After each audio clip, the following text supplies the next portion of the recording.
मी जिल्हाधिकारी धाराशिव कीर्तिकिरण पुजार.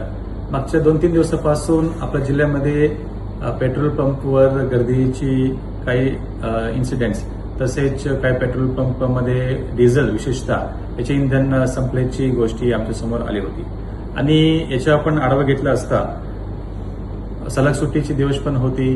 त्याच्यानंतर काही अफवामुळे पेट्रोल पंपवर गर्दीचे प्रमाण पण वाढले आणि जेणेकरून मागच्या वर्षी याच महिन्याला तुलनेत यावर्षी 1.5 पटीने गर्दी पेट्रोल पंपवर वाढले गेली होती आणि या पार्श्वभूमीवर आम्ही सर्व पेट्रोल कंपनीजची सेल्स ऑफिसर्सची आणि त्यांच्या प्रतिनिधीची पण बैठक घेतली आणि त्याच्यामध्ये आपण त्यांना सूचना दिलेली आहे की या वाढलेली डिमांडमुळे त्याच्या अनुषंगाने त्यांनी सप्लाय पण सुरळीतपणे मेंटेन करावी.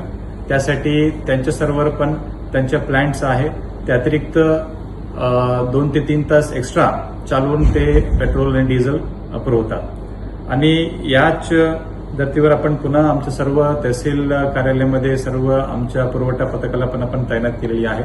सर्व पेट्रोल पंपवर आपण आमच्या पुरवठा पथकाला तपासणीसाठी आपण रेग्युलरली पाठवत आहोत आणि याबरोबरच आपण सर्व तहसीलदार आणि पुरवठा पथकाला निर्देश दिलेले आहे की जर कुठेतरी अनधिकृत साठेबाजी आढळून आला, गैरप्रकारची गोष्टी आढळून आला, त्याच्यावर पेट्रोल अधिनियम 2002 तसेच जीवनावश्यक वस्तू अधिनियम 1955 या अधिनियमची तरतुदीच्या अनुषंगाने दंडात्मक कारवाई करण्याची पण आपण निर्देश दिलेले आहे.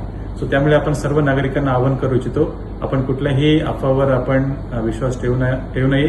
आपल्याकडे पुरेशी इंधन साठा आहे. वरून पण आपलं सोलापूर डिपोवरून पण पुरेशी इंधन साठा आम्हाला उपलब्ध होत आहे. कृपया नागरिकांनी प्रशासनाला पण सहकार्य करावी. धन्यवाद.